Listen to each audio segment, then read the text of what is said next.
कामकाजी बहू। रवीना के दो बच्चे थे। वो एक बड़ी कंपनी में काम करती थी। उसके ऑफिस जाने के बाद उसकी सास उसके बच्चों को संभाला करती, लेकिन रवीना को इसकी कोई कदर नहीं थी।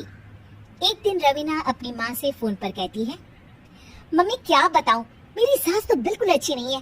वो समझती नहीं है कि मुझे कितना काम करना पड़ता है। एक तो ऑफिस तक का लंबा सफर और फिर 9 घंटे लगातार काम। बैठे बैठे तो मेरी पीठ अकड़ जाती है। खुद तो सारा दिन घर में मजे करती है, जब मन करा सोए, जब मन किया खाए। तभी उसकी सास वहाँ आ जाती है। अच्छा माँ, मैं बाद में आपको फोन करती हूँ। जी मम्मी जी, कोई काम है क्या आपको? क्या हुआ? रवीना बहू, सारा दिन तो तू ऑफिस के मजे लेती है, लेकिन यहाँ ये बच्चे मुझे आराम भी नहीं करने देते। मेरी तो तबीयत खराब हो रही है। तो आपको लगता है कि मैं दफ्तर में मौज करती हूँ? आपको क्या समझाऊं, छोड़ी। माँ, काम करना भी जरूरी है। मजबूरी नहीं होती तो मैं खुद ही अपने बच्चों को देख लेती। अब आज तो छुट्टी है ना, आज तो कम से कम घर का काम कर ले। बहू काम शुरू करती है। बच्चे के साथ काम करना उसके लिए असंभव हो जाता है।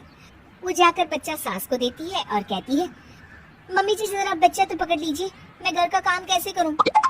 जैसे मैं करती हूँ रोज बच्चे के साथ। तुझे बताऊं तो तू सोचती है कि कोई बड़ा काम तो है नहीं, बच्चा तो सोता रहता है। अब देख लिया। खैर, बस मैं यही तुझे समझाना चाहती थी। ला, बच्चा मुझे दे और काम कर। बहू मुंह बनाकर वहां से चली जाती है। वो मन में सोचती है, बात तो सही है, बच्चे के साथ घर का काम करना असंभव है। वो किसी तरह काम करती है और अगले दिन ऑफिस के लिए निकल जाती है। ऑफिस में उसकी सहेली उससे कहती है, यार तू तो बड़ी लकी है, तुझे तेरी सास खाना बना कर देती है, बच्चे भी देखती है और तुझे किसी बात की चिंता भी नहीं होने देती। अरे क्या लकी, बदले में मैं उन्हें पूरी कमाई जो दे देती हूँ और अपने बच्चे से दूर रहती हूँ, वो अलग। हर किसी को ना दूसरे की प्लेट में ज्यादा घी दिखता है। जा अपना काम कर। अरे फिर भी ये तो है, यहाँ हमारे बच्चे को मैं क्रश में छोड़ती हूँ, हर पल डर लगा रहता है कि क्या कर रहा होगा। खैर चल, मुझे क्या। बहू घर आती है तो देखती है कि उसकी सास उसके बच्चे को बड़े ही प्यार से खिला रही होती है।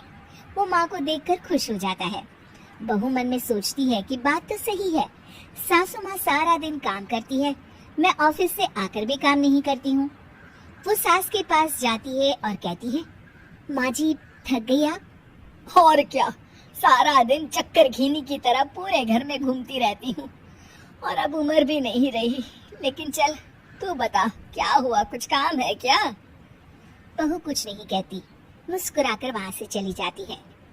लेकिन अगले दिन सुबह सुबह बहू सास से पहले उठकर उन्हें चाय देती है। अरे आज सूरज कहाँ से उगा है, तू पहले उठ गई? चल अच्छा किया, मरने से पहले तेरे हाथ की चाय तो पी ली। चलो अब चलकर किचन में लगूं। माँ जी, आपको आज से काम करने की जरूरत नहीं है। काम करने की जरूरत नहीं है मतलब? क्या तू करेगी आज से सारा काम? इतने अच्छे तो हमारे नसीब नहीं है भाई। नहीं माँ जी, मैं नहीं करूँगी, ना ही आप करेंगी, बल्कि ये करेगी। तभी वहाँ एक काम वाली बाई आ जाती है। ये कौन है बहू? माँ जी, ये नौकरानी है और आज से सारा काम यही करेगी। मुझे माफ कर दीजिए माँ जी, मैं नहीं समझ पाई कि आप थक जाती हैं। आज से आप सिर्फ आराम करिए और मुन्ने के साथ खेलिए। और सास बहू बच्चे के साथ खेलने लग जाते हैं।